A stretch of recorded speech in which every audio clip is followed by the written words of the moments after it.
Hello বন্ধুরা, আমি চিত্রলেখা। আমার আরও একটি নতুন ভিডিওতে তোমাদের সবাইকে ওয়েলকাম। আশা করি তোমরা সবাই খুব ভালো আছো। আর পরশু ছিল বিশ্বকর্মা পুজো, আর কাল ছিল হচ্ছে দধিকর্মা। তারপর সকালে দিদি ফোন করেছিল, বললো যে চল তাহলে আজকে দধিকর্মা, তাহলে আজকে একবার ঘুরে আসি। তো আমার নন্দাই এসেছিলো আমাদের নিতে, তারপরে মানে আমাকেই নিতে, আমি একাই গেছিলাম। দিদি, আমি, আমার নন্দাই আর বেটু তিনজনে গেছিলাম। তারপরে দেখো গিয়ে সব রেডি করে দিয়েছিলাম, এদিকে আরতিও শুরু হয়ে গেছিলো।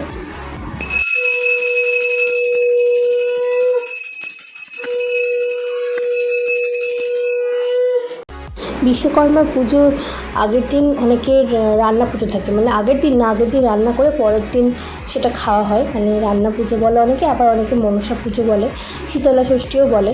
তো শীতলা ষষ্ঠী সরস্বতী পুজোর সঙ্গে তো এইটা কাদের কাদের আছে তোমরা কিন্তু কমেন্টে জানিও। আমার শ্বশুর বাড়িতে নেই, কিন্তু আমার বাড়িতে আছে।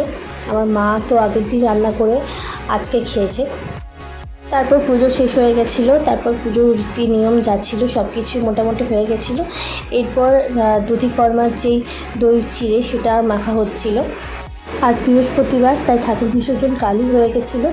তারপরে আমরা সবাই বাড়ি চলে এসেছিলাম, আমাকে আমার নন্দাই বাড়িতে পৌঁছে দিয়ে তারপর ওরাও বাড়ি চলে গেছিলো। তারপর বাড়িতে এসে দুপুরবেলায় লাঞ্চ করে একটু রেস্ট নিয়ে আমরা আবার সন্ধেবেলায় বেরিয়ে পড়েছিলাম। চলো তোমাদের সঙ্গেও সেটা শেয়ার করি।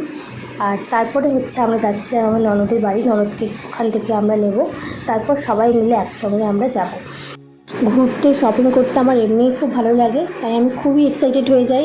এখন যাচ্ছি পুজোর কিছু টুকিটাকি শপিং করা বাকি আছে, সেটাই করতে। আর এই যে হচ্ছে মামনি, আর এই যে হচ্ছে বাপি। আর এখন আমরা যাচ্ছি দিদিকে নিতে, তারপর সবাই মিলে একসাথে পুজোর বাজার করার মজাই আলাদা। চলো তোমাদেরকেও সঙ্গে করে নিয়ে যাই, তোমাদেরকেও দেখাই। কি তোমরা তো কমেন্ট করছোই না, কার কার পুজোর বাজার হলো, কে কী কিনলে সেগুলো তো আমাদের সাথে একটু শেয়ার করবে। আমার মতো তো আরও অনেক বন্ধুরা আছে যারা ওয়েট করে আছে যে সবার পুজো শপিং হলো কি না। আরে দেখো আমরা এদিকে পৌঁছে গেছি।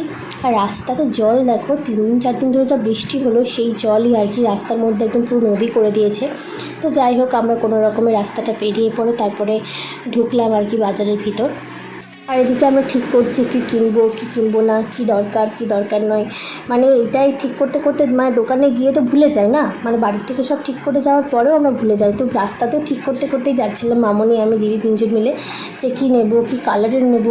তবে কালকের যে শপিংটা ছিল সেটা ছিল মামনির তরফ থেকে, মানে মামনি অলরেডি মামনি বাপির দেওয়া হয়ে গেছে, তো আরও যেগুলো বাকি ছিল সেগুলোই হচ্ছে মামনির সঙ্গে গিয়েছিলাম।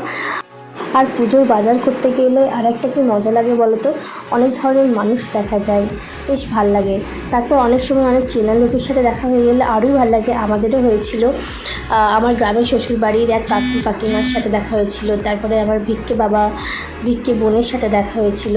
তারপরে তো ওখানে তো একটু গল্প করতে আরও অনেকের সাথে দেখা হয়, গল্প করতে করতে একটু টাইম চলেই যায়। তো বেশ ভালোই লাগে না, চারিদিকটা সব কি সুন্দর, পুজো একটা গন্ধ। মানে জামা কাপড়গুলো কেনা হয়, এবার তো পুজোর টাইম, তো সবাই মোটামুটি জানো কীরকম টাইম।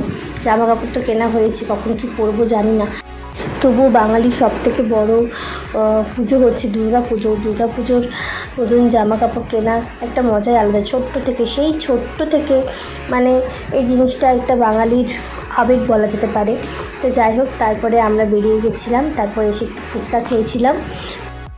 কেনাকাটা আমাদের আজকের মতো হলো নাকি বলো? আপাতত আরেকদিন আসতে হবে, কিছু কিছু বাকি আছে। হ্যাঁ, আবার আসবো একদিন, দেখি কবে আসি, তোমাদের আবার দেখাবো। হ্যাঁ সেদিন তোমাদের আবার দেখাবো। চলো আবার দেখা হচ্ছে বাড়িতে গিয়ে।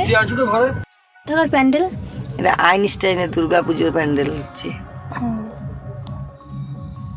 তারপরে দেখো বাড়ি ঢুকতে না ঢুকতে লিওর অবস্থা পুরো মনে হচ্ছে আমার কোলে উঠে যাবে এমন করছে, অনেকক্ষণ না দেখলেও এরকম করে। তো তারপরে দেখো আমার হাতে জিনিসপত্রগুলো আর কি মুখে দেবে, তো সেগুলো মামনিগুলো আমাকে দিয়ে দেয়। তো যাই হোক, চলো আজকের ভিডিওটা এতটাই, আবার দেখা হবে নতুন একটা ভিডিওতে। ততক্ষণে সবাই খুব ভালো থেকো, টাটা।